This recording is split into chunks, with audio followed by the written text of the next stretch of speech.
बिस्मिल्लाहिर्रहमानिर्रहीम। अस्सलाम वालेकुम नाज़रीन, आप यूट्यूब चैनल देख रहे हैं। मैं इमरान खान हूँ। सबसे पहले पाकिस्तान तहरीक इंसाफ ने एक एतराफ़ किया है। इमरान खान साहब माजी में ये बात करते रहे।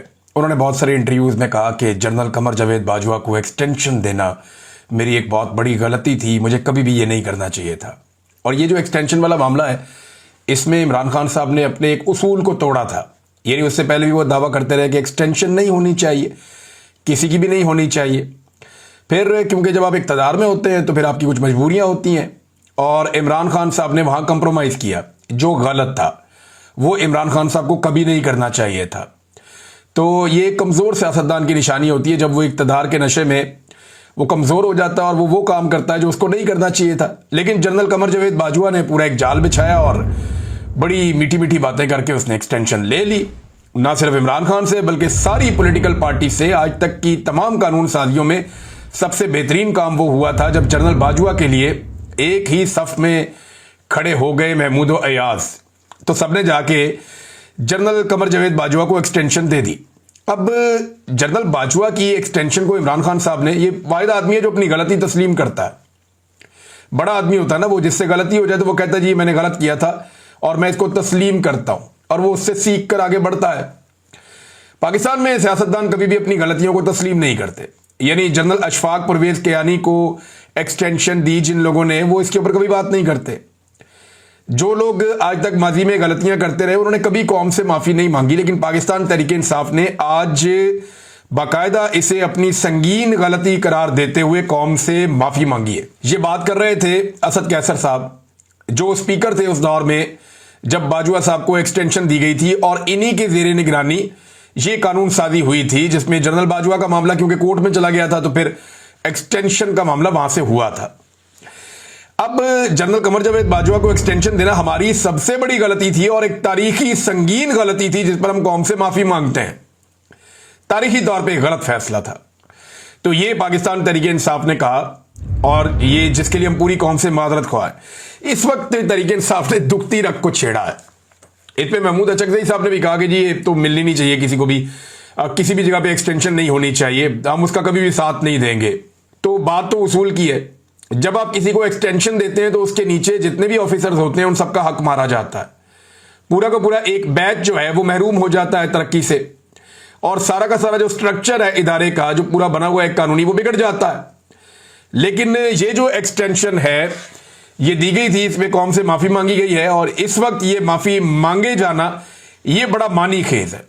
और इसके ऊपर रद्द अमल तो आना था, तो फैसल वाडा का रद्द अमल सबसे पहले आ गया।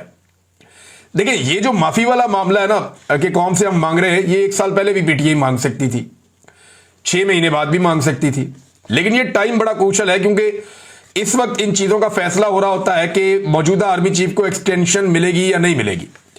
तो पीटीआई ने अपनी इंटेंट शो कर दी अपोजिशन के साथ बैठ के, जनाब हमसे उम्मीद कोई ना रखे, हम किसी जगह पे सपोर्ट नहीं करेंगे।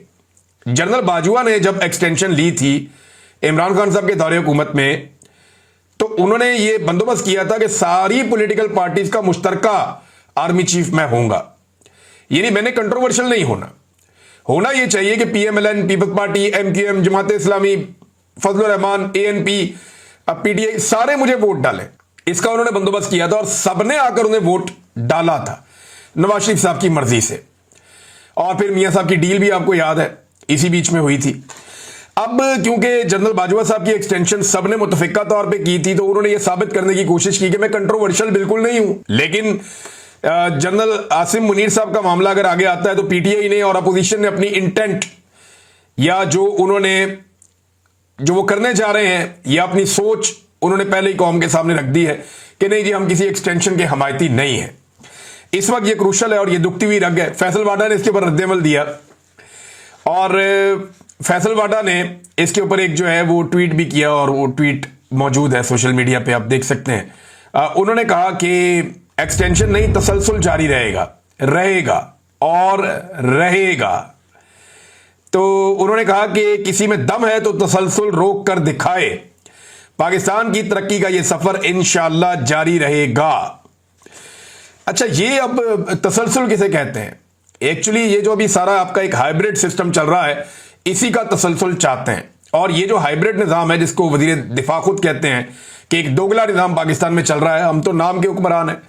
और राना सनाउल्लाह साहब कहते हैं कि इख्तियार तो जो है वो मोहसिन नकवी के पास है। शुक्र है उन्होंने ये नहीं कह दिया कि वो वज़ीर आज़म बनना चाहते हैं।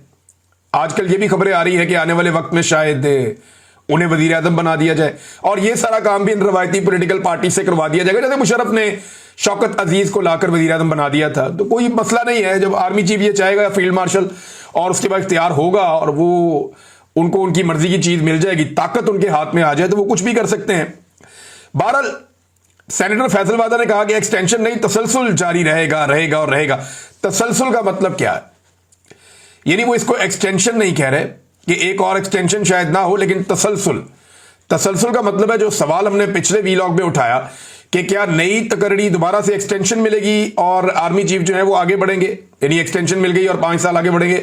तसलसल का मतलब यह है कि 3 साल पिछले और 2 साल अगले, यानी जो हुकूमत ने कानून एक बनाया कि अब हम आर्मी चीफ को और सर्विसेज चीफ्स को 5 साल तक रखेंगे, वो इंप्लीमेंट माजी से हो जाएगा। शायद फैसल वाडा साहब वो बात कर रहे हैं।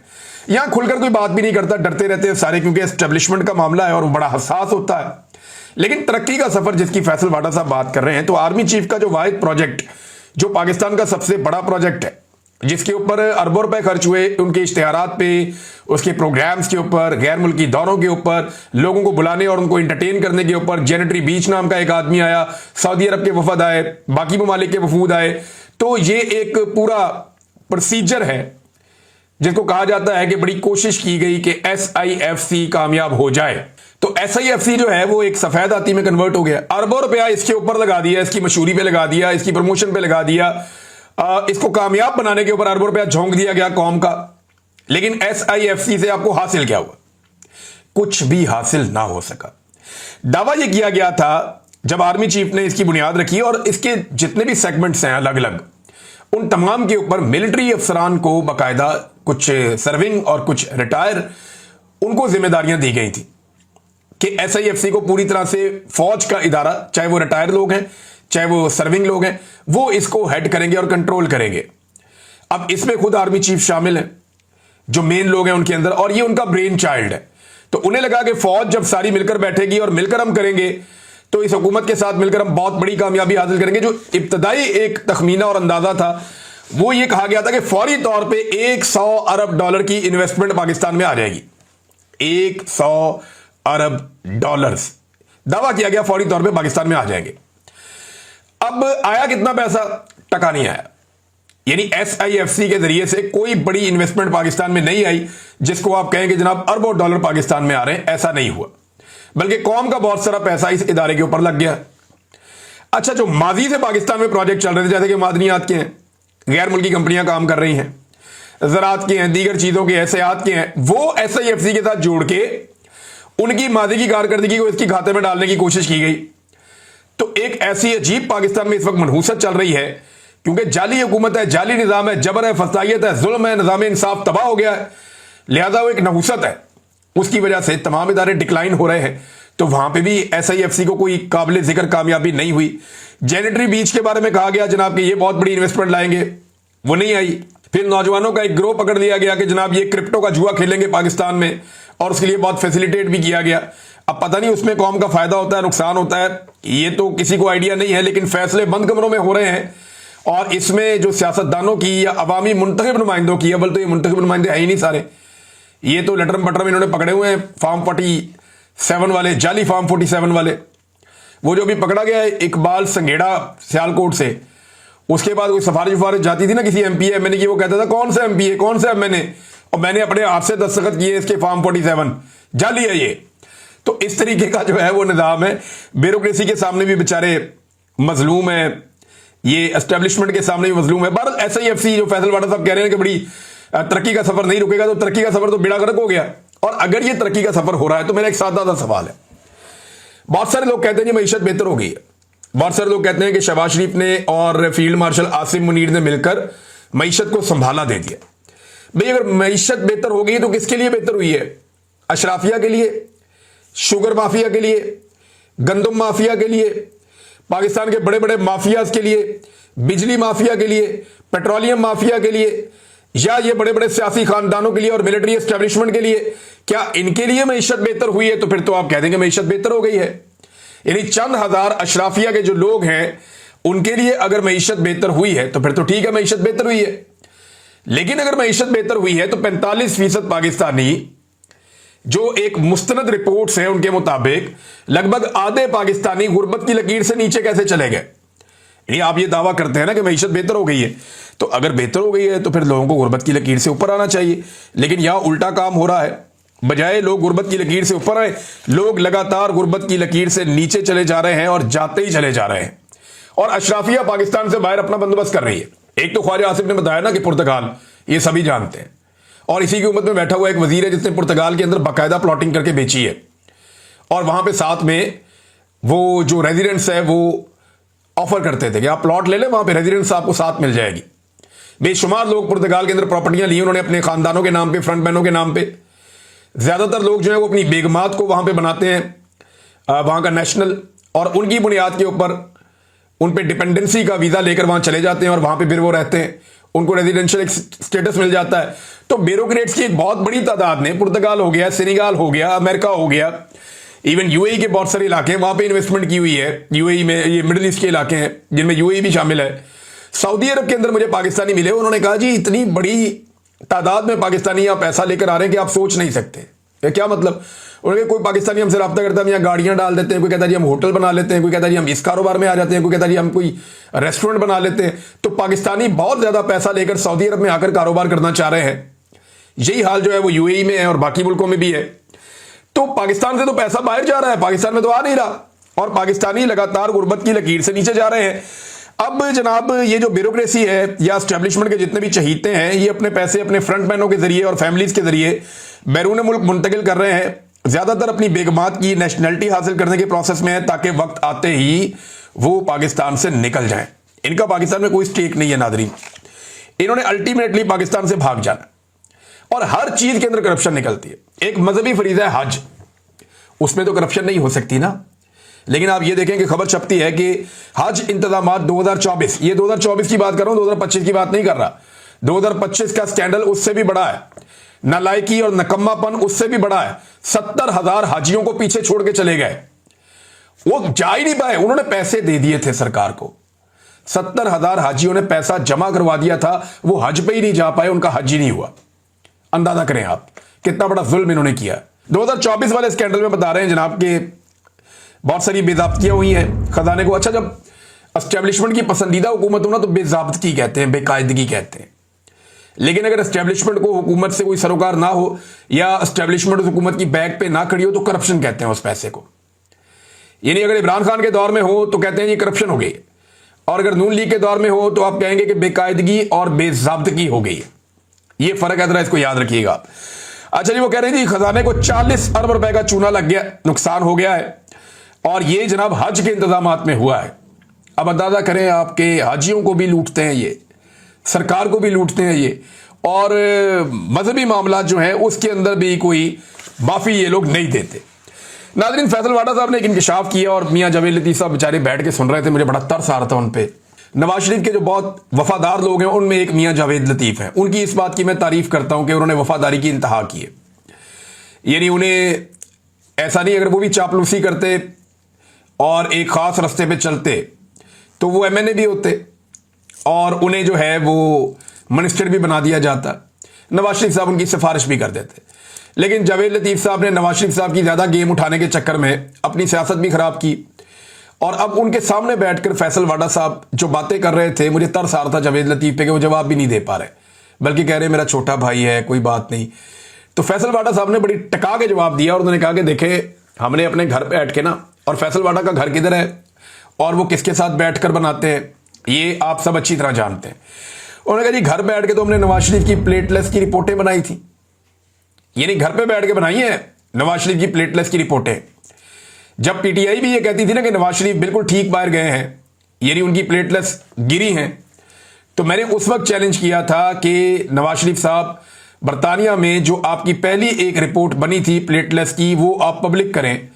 और मुझे एक शख्स ने ये इतला दी थी उस वक्त कि वहां पे मियां साहब की प्लेटलेस मुख्तलिफ है उससे जो उन्होंने पाकिस्तान में शो की थी। यानी पाकिस्तान में तो प्लेटलेस इतने गिर गए थे मियां साहब के जितने आज तक किसी के नहीं गिरे। अब फैसल वाडा साहब मुंह पे कह रहे हैं जावेद लतीफ साहब के एक टॉक शो में बैठ के कि जनाब मियां साहब की जो प्लेटलेस की रिपोर्टें हम घर में बैठ के बनाते थे और ये बहादुरी के दावे वादे बड़ी बड़ी बातें, और देखें कैसे ये आदमी पाकिस्तान से गया।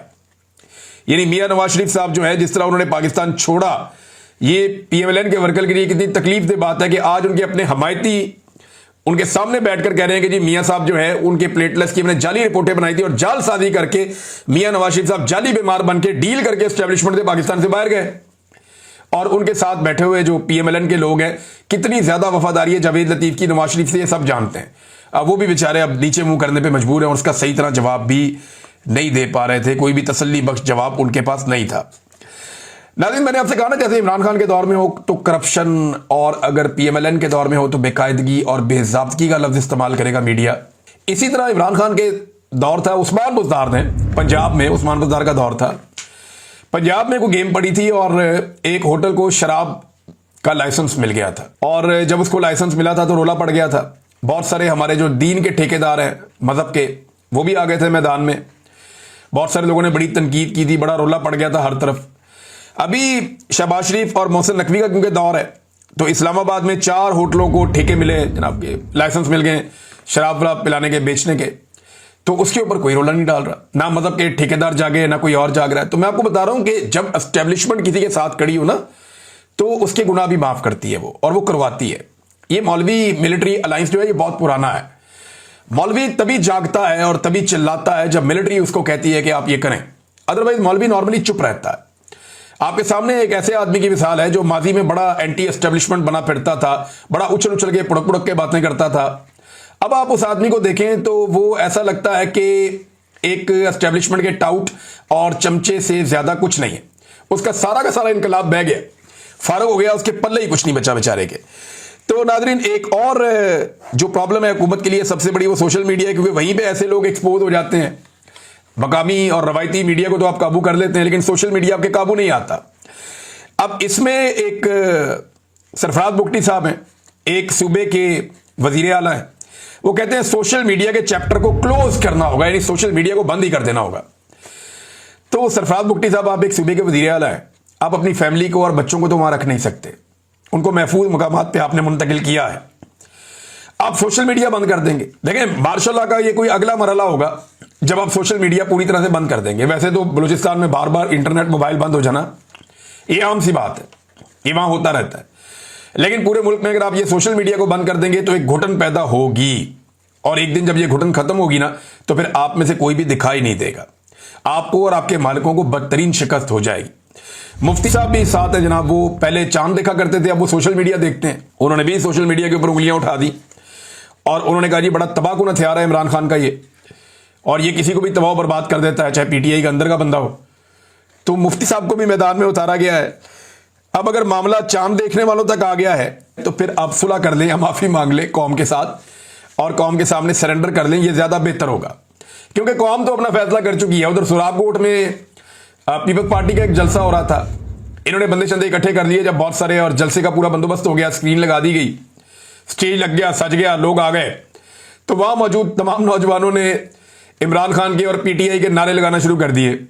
उसके बाद वो जो बेचारे पीपल्स पार्टी के मुकामी रहनुमा ने जलसा करवाया था, वो अपने साथ गाटों शाटों को लेकर तो लोगों को डंडे मार रहा था कि ये तुम लोग क्या कर रहे हो, हम तुम्हें किसी और काम के लिए लाए, तुम यहां नारे लगा रहे हो।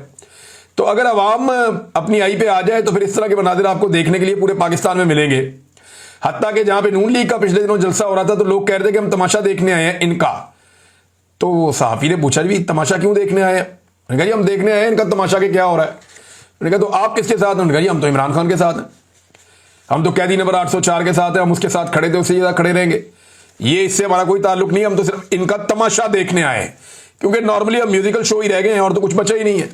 नादरीन, महमूद चकदई साहब ने बताया कि नवाज शरीफ साहब से जब वो जेल में मिलने गए थे, जब नवाज शरीफ साहब जेल में थे, मरियम भी जेल में थी, तो वो कहते हैं जी पूरे पूरे जुलूस जाते थे, वहां पे ऐसे जलसे वाला माहौल होता था, 30-30 लोग आते थे, मियां साहब को मिलते थे, खुल खुलाकर मिलते थे, ये हवलदार स्पीकर भी वहां पे शामिल होता था, लेकिन तब तो कोई नहीं रोकता था इमरान खान के दौर में।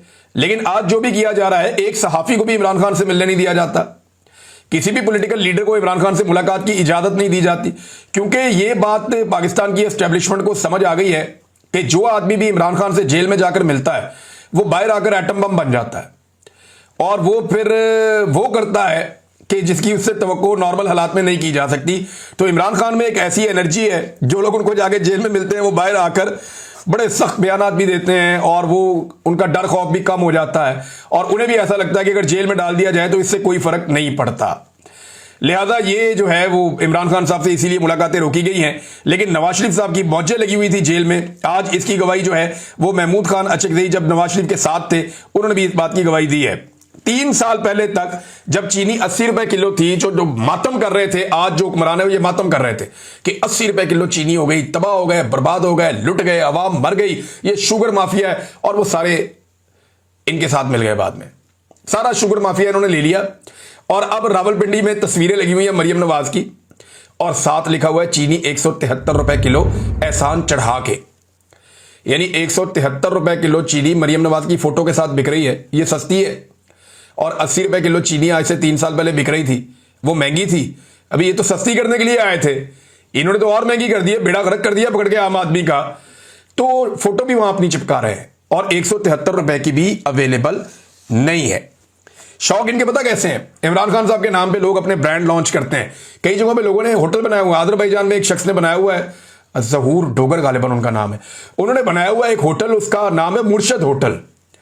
इसी तरह एक शख्स ने यहाँ यूरोप में बनाया हुआ है, कहीं पे, कईयों ने कई और मुल्कों में बनाए हुए हैं। लोग होटल बनाते हैं, उनके नाम पे एक चप्पल भी बनती है, उनके नाम के ऊपर ब्रांड, वो लोग कपड़े बनाते हैं, उनकी तस्वीरों के साथ लोग कपड़े बनाते हैं, चादरें बनाते हैं, गारमेंट्स बनती है, परफ्यूम लोगों ने लॉन्च किए इमरान खान के नाम और नंबर के साथ, बेशुमार काम हुआ, लोगों ने बहुत पैसा भी बनाया। ब्रांड है ना इमरान खान। अब इनको फिक्र पड़ी, इनको हर चीज में नकल करने की आदत है, इन्होंने पकड़ के एक ब्रांड अपना भी लॉन्च करवा दिया। इससे पहले मुझे याद है अच्छी तरह, लाहौर में नवाज शरीफ के तस्वीर वाली एक टी शर्ट की इन्होंने कहा था जी हम रोनुमाई करेंगे और उसकी फिर बोली होगी, तो वो आखिरी वक्त में बोली कैंसिल हो गई क्योंकि नवाज शरीफ की शर्ट खरीदने वाला था ही कोई नहीं। ये नादरीन हालात है और ये है सूरत हाल।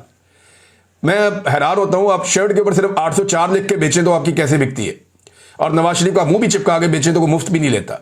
ये हालात। अब तक के लिए इतनी, अपना ख्याल रखिएगा, अपने चैनल का भी। अल्लाह हाफ़िज़।